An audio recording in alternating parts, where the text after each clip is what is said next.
I'm Sharon Reich Garson in New Jersey. It's Saturday, January 3rd. Today, the U.S. strikes Venezuela and says it's captured its president. President Trump says Nicolas Maduro has been taken out of the country. This is Reuters World News, bringing you everything you need to know from the front lines in 10 minutes, 7 days a week.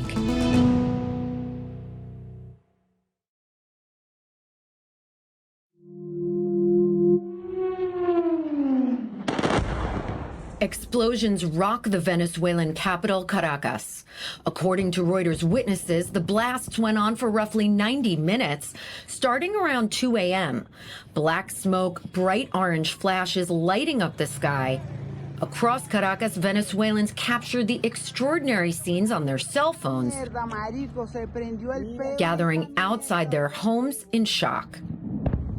The Venezuelan government says attacks also took place in the states of Miranda, Aragua, and La Guaira, prompting it to declare a national emergency and mobilize its troops. It accuses the U.S. of military aggression aimed at seizing Venezuela's oil and minerals. In a post on Truth Social, President Trump says the United States has carried out, quote, a large-scale strike against Venezuela and its leader. Trump says Nicolas Maduro has been captured along with his wife and flown out of the country. The U.S. has not made such a direct intervention in Latin America since the invasion of Panama in 1989 to depose military leader Manuel Noriega. It comes after months of Trump threatening Maduro. The U.S. accuses Maduro of running a narco state and rigging an election.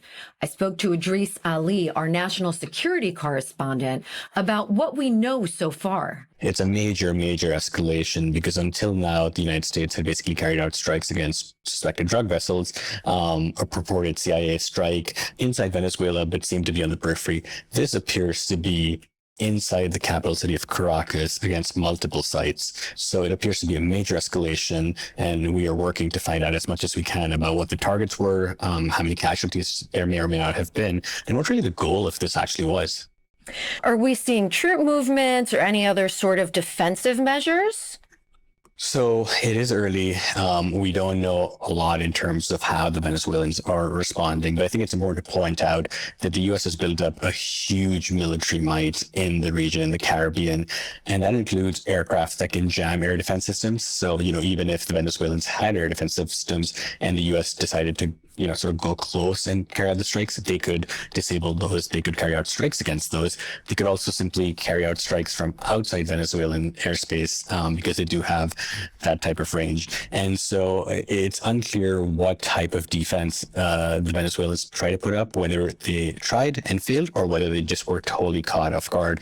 I think it's interesting to look back not too long ago over the summer when the Iranians were struck by the Trump administration in really sensitive sites, and they didn't see it coming either, right? So I think it's something we're going to figure out in the coming days and weeks.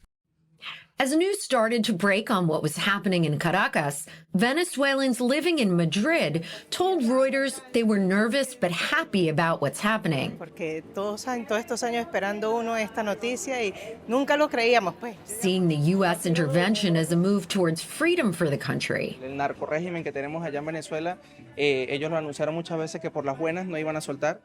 But the intervention sparked alarm elsewhere.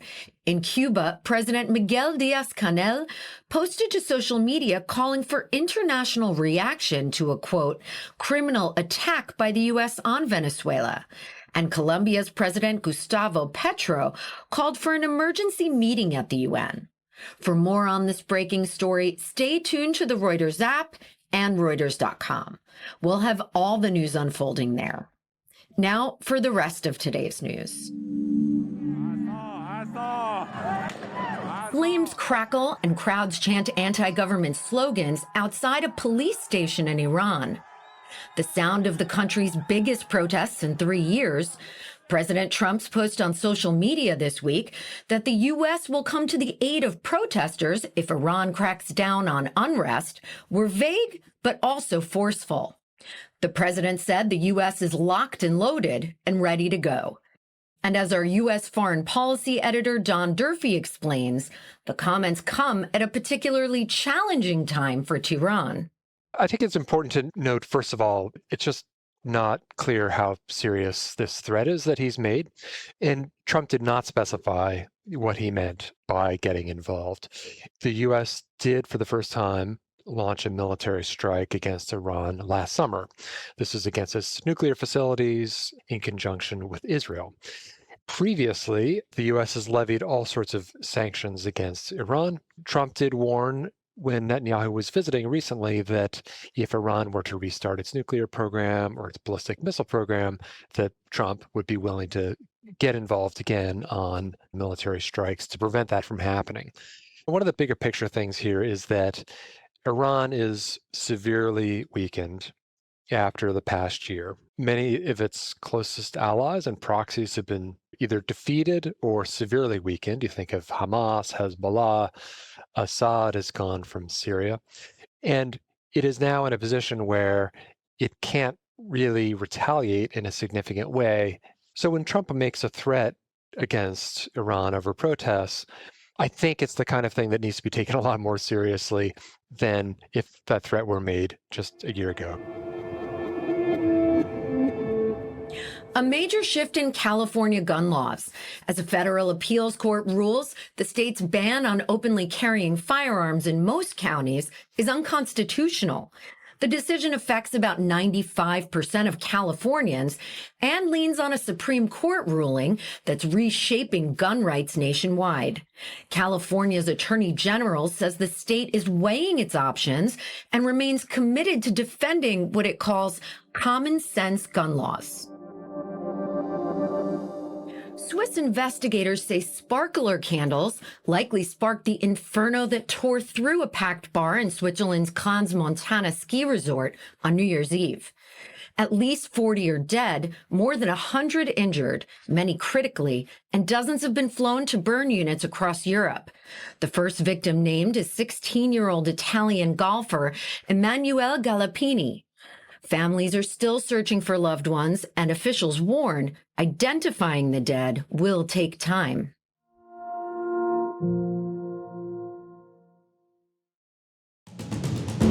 And for today's recommended listen, this weekend's On Assignment.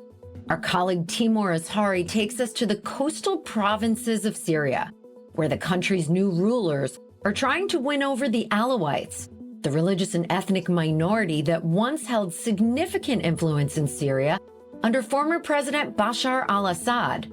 In March of 2025, a wave of bloodshed saw pro-government fighters kill hundreds of Alawites, the worst bloodshed since Assad was toppled.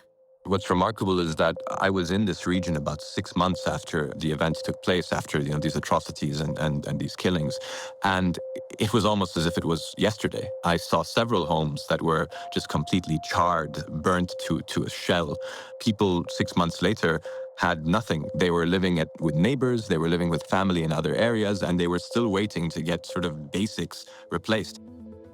There's a link to that episode in today's show notes. For more on any of the stories from today, check out Reuters.com or the Reuters app. Don't forget to follow us on your favorite podcast player. And if you're listening on a smart speaker, just ask for the latest news from Reuters 7 days a week. We'll be back tomorrow with our daily headline show.